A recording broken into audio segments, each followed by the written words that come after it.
Yeah.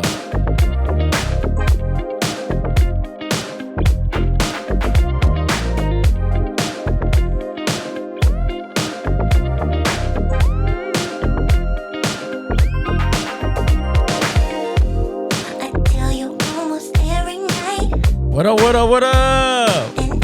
Welcome to the podcast, everybody. What if I told you the Lakers could land Giannis? The Angels just found their next breakout star, and the 49ers are quietly building a Super Bowl roster with the easiest schedule in the league. Yeah, this might be the year the West Coast flips the script. Let's go, let's break it all down. If you haven't subscribed to the channel, what are you waiting for? This is your go-to West Coast triple play where you get your Lakers, 49ers, and Angels, all your West Coast teams. Let's get into it, baby. So what's up with them Los Angeles Lakers this offseason? So the Lakers 2024-2025 season concluded with a 50-32 record and a first-round playoff exit. What? As the team looks ahead, several key storylines are unfolding right now. What? Yep. LeBron James's commitment. You know, at 40, LeBron James remains a pivotal figure for the Los Angeles Lakers. Despite a knee injury and a playoff disappointment, James is expected to stay with the team. He reportedly will be taking a $10 million pay cut for the 2025-2026 season to help the Lakers, strengthen the roster. So James emphasized the team's importance of team effort, stating there's 8 other guys on the floor, highlighting their need for depth and support around the superstars. You know what I mean?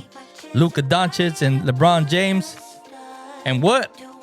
Possibly a Giannis Antetokounmpo trade rumors are swirling right now. Yup. Giannis Antetokounmpo has expressed openness to leaving the Milwaukee Bucks for the first time in his career. The Bucks have experienced 3 consecutive first-round playoff exits, and Antetokounmpo is evaluating whether staying aligns with his long-term goals, which I don't know, man. So the Lakers are reportedly interested in forming a new Big Three by adding Antetokounmpo alongside LeBron James, Luka Doncic. Such a trio could command over $150 million and offer a revitalizing title push. So what's up with Giannis Antetokounmpo? 2024-2025 season stats. He had 30.4 points per game. He was second in the NBA. Rebounds per game, he was at 11.9. He was 6th. Assists per game, 6.5. That was 13th. And field goal percentage, 60.1. That was 6th in the NBA. So these statistics underscore Antetokounmpo's continued dominance on the court. But what do we got to give up? If we give up potential trade assets. So to acquire a player like Antetokounmpo's caliber, the Lakers will need to offer significant assets. So potential trade pieces could include Austin Reeves, emerging guard with a strong playoff performance. I don't know about this year, but his playoff performance wasn't that great this year. You know, I don't want to say I'm not a Austin Reeves fan, but you know, when he's on, he's on. When he's bad, he's bad. So we'll see how that turns out. Then you got Rui Hachimura, versatile forward with scoring ability. He came out pretty clutch in the last couple games, knocking down then threes from the outside. And then you got future draft picks, including a 2026 first round pick swap. You know, however, the Lakers face stiff competition from teams like the Brooklyn Nets, who have amassed 15 future first round picks and over $50 million in cap space. positioning themselves as strong contenders for Antetokounmpo. That's crazy, huh? Well, let's jump to the diamond now. Angels, baby. Los Angeles Angels spotlight on rookie Matthew Lugo. As of May 12, 2025, the Los Angeles Lakers are navigating a challenging... I'm sorry. Did I say Lakers? What the hell? Anyways, the Los Angeles Angels are navigating a challenging season with a 16-23 record, placing them 5th in the AL West division. Injuries and inconsistent performances have impacted their standings, but recent developments offer some optimism.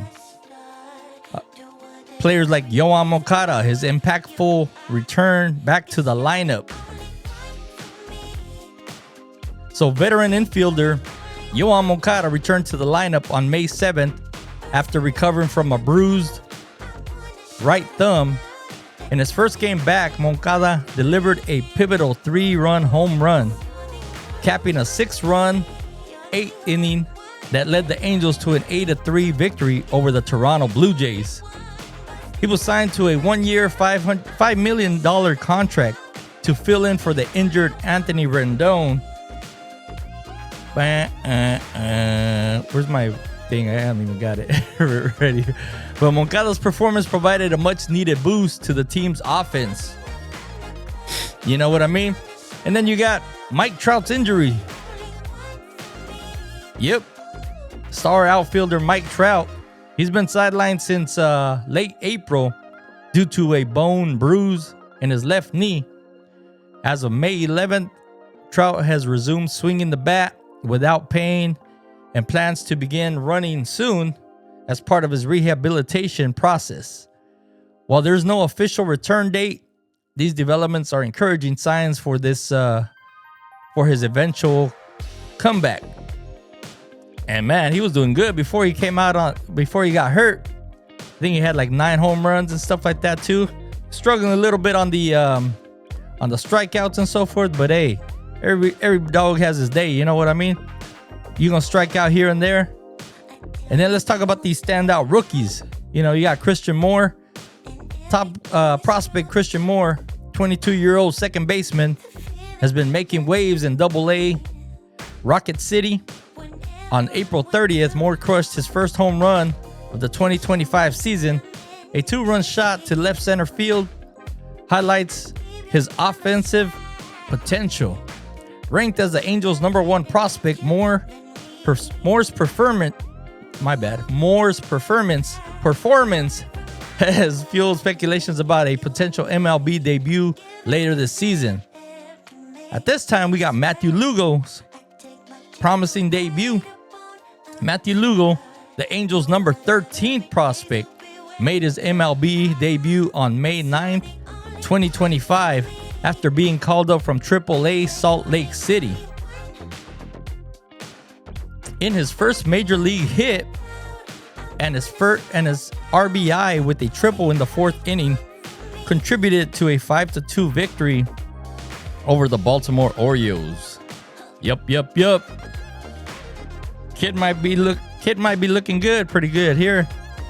So the following day, Lugo hits his first major league home run, a solo shot to left field in the 9th inning, showcasing his power and potential as a valuable addition to the Angels lineup. So he was acquired from the Boston Red Sox in a 2024 trade. Lugo has transitioned from infielder to outfielder, bringing versatility and depth to the Angels roster. God knows we need it right now with, Mike Trout being out, and so forth. So his impact on the team, Lugo's emergence comes at a crucial time for the Angels, who are dealing with injuries to the key players. Like I said, Mike Trout and Anthony Rendon. Man, that guy's a bust. His ability to contribute offensively and adapt defensively provides the team with much needed flexibility and a glimpse into the promising talent within their farm system. So who they got up next?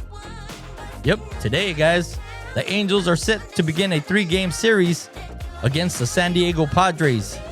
Starting today, May 12th, which this is kind of pre-recorded for tomorrow, guys. So following this, they will face the Los Angeles Dodgers in a 3-game set from May 16th through May 18th. And I don't know what you guys think, but what do you guys think about the owner, Artie Moreno? I know there's been a lot of speculation for him to trade the team. I know I personally was like, you know, it's like, who is it? Like the Cowboys management, you know, he's always got to be all up in it. You know, when you got your owner all up in your decisions and stuff like that, you know, it just corrupts the team anyways. But yeah, owner Artie Moreno has expressed a desire for the team to be competitive in 2025, despite a challenging 2024 season. However, some analysts and fans like myself have criticized his management style, suggesting that his involvement in baseball operations may hinder or is hindering the team's progress. Which we all know that's the truth, right? Now into the San Francisco 49ers. Probably what you guys have all been waiting for. On to bigger and better things. But hey, I still love my Lakers and my Angels, bro. You know? But the San Francisco 49ers are actively reshaping their roster with strategic veteran signings and promising undrafted free agents, while also exploring high-impact trades to bolster their defense. So let's get into it.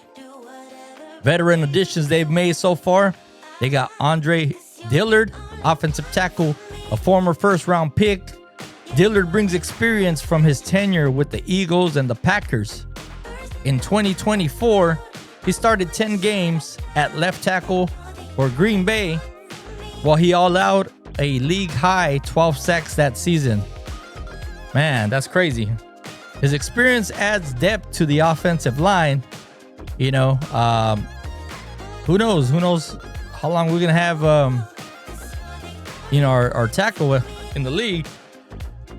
And then they also got Nicholas Petit-Frere, offensive tackle. He was drafted in the 3rd round by the Titans in 2022. Petit-Frere has started 28 of 34 games in his career. Known for his athleticism and versatility, he is expected to compete for a backup role, primarily at right tackle. And then we got Dallas Flowers, cornerback. Flowers, who turns 28 in June, has limited NFL experience with just 5 career starts. He adds depth to the secondary, and he will compete for a roster spot during training camp. So we'll see how that goes. You know, we need them guys, man. We need them defensive players. Undrafted free agents we picked up. You got Corey Kiner, running back from Cincinnati. Kiner achieved back-to-back 1,000 yards rushing seasons with 1,153 yards and 4 touchdowns on 204 carries in 2024. He also recorded 16 receptions for 111 yards. His 80 forced missed tackles rank 2nd in the Power 4 and 4th in the fullbacks. A lot of hype going on about this next guy, Isaiah Nayer, wide receiver from Nebraska. Standing at 6'4", 218 pounds, Nayer ran a 4.4 second 40-yard dash and posted a 38-inch vertical leap at the combine. Though he caught just 87 passes over 5 college seasons, his physicality attributes make him a defensive development prospect with high upside. Man, receiver that tall and that big, you know, that's all juice right there, baby. And then you got Drew Moss, O-line from Colorado State. Moss adds depth to the offensive line, while specific collegiate stats are limited. His signing indicates the 49ers' interest in bolstering their interior line competition. And then we also got Sebastian Valdez, defensive line out of Washington. Valdez provides additional depth on the defensive line. Details on his college performance are scarce, but his inclusion in the roster suggests potential seen by the coaching staff. We also got Jacob Robinson, cornerback out of BYU. Robinson brings athleticism to the secondary. While specific statistics are not detailed, his signing adds competitive to the cornerback group, which, like I said, we're going to be a little short on the corners, but hopefully some of these guys can step up and we can, make it good, make it happen. Potential trade targets we're looking at right now. Trey Hendrickson. The 49ers are reportedly interested in acquiring Bengals defensive end Trey Hendrickson, who led the NFL with 17.5 sacks in 2024. Man, if we could get him, that'd be crazy. Hendrickson has expressed dissatisfaction with his current contract, and the Bengals have granted him permission to seek a trade. So we'll see how that goes, man. Shoot, a trade for Hendrickson could require the 49ers to part with a third-round draft pick or a combination of picks. His addition would significantly enhance the 49ers pass rush, pairing him with Nick Bosa to create a formidable defensive front. And then with them rookies we picked up too, man, imagine if we could get a solid another defensive end opposite side of Nick Bosa. They're going to be tearing it up, bro. They're going to be tearing up the league, getting all them sacks and everything else, too. And then news coming in today, Gabe Davis, the former Buffalo Bills and Jacksonville Jaguars wide receiver, is visiting the 49ers today for a potential signing. But what does Gabe Davis bring to the 49ers, you ask? Deep threat capability. Davis is renowned for his ability to stretch the field. His most notable performance came in the 2021 AFC Division round, where he recorded 4 touchdowns against the Kansas City Chiefs. Man, did you guys see that? I did. His deep threat presence could complement the 49ers' current receiving corps, which include Brandon Ayuk and George Kittle. I don't know when Ayuk's going to be coming back, but if he doesn't, he'd be a great plug in and play right there, until Ayuk comes back. And then you got the red zone efficiency. Standing at 6'3", another big receiver, and weighing 225, Davis offers a sizable target in the red zone. His physicality and catch radius can be advantages in tight scoring situations. And then he's a veteran too. He's got that playoff experience, having participated in multiple playoff games. With the Bills, Davis brings valuable postseason experience to the 49ers team with Super Bowl aspirations. The only thing is his health concerns and his recent performance. Davis's 2024 season with the Jaguars was cut short due to a torn meniscus, limiting him to 20 receptions for 239 yards and 2 touchdowns. His release from Jacksonville was reportedly due to a failed physical, raising concerns about his current health status. The 49ers medical staff will need to thoroughly address or assess this recovery before any potential signings.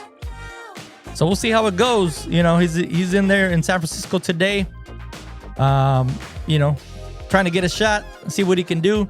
Potential role in San Francisco, what's it going to be?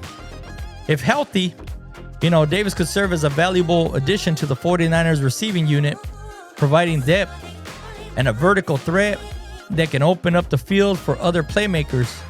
His presence could also alleviate pressure on younger receivers and contribute more to a more dynamic passing attack. which that's going to help George Kittle, for everything underneath. If Gabe Davis is able to stretch out the field, that's going to give not easy catches, but it's going to give George Kittle a lot more opportunities underneath, which we know when George Kittle gets that ball, in short coverages, he tends to call it the yak team, bro. That yard after catch, he's going to bust it out for an additional 15, 20 yards. You know what I mean? But yeah, so the outcome of Davis's visit will likely depend on his medical evaluations and the team's assessment of his fit within their offensive scheme. But what do you guys think, man? What do you guys think about Gabe Davis, him coming into the Lakers, and him coming into the 49ers practice, or coming in for a evaluation, see what they do, see if they're able to sign him? Is that going to bolster our offense? You let me know in the comments. So yeah, guys, so whether it's the Lakers chasing a third superstar, the Angels watching a rookie light a spark, or the 49ers gearing up for a revenge tour with the softest schedule in the league, one thing's clear: West Coast sports are heating up. And trust me, this is just the beginning. If you're riding with the purple and gold, repping the red and gold, or bleeding Halo Red, make sure you hit that subscribe button so you never miss a beat. New episodes drop every week, breaking down trades, trends, and every game that matters. Until next time, guys, stay locked in, stay repping, and stay West Coast. Catch you guys on the next one, guys. We out, baby. Peace. Yeah. Thank you guys for tuning in. Make sure you guys hit that like, subscribe. That way you're tuned in on all the West Coast triple play teams and what's happening. Catch you guys on the next one, baby. We out. Peace.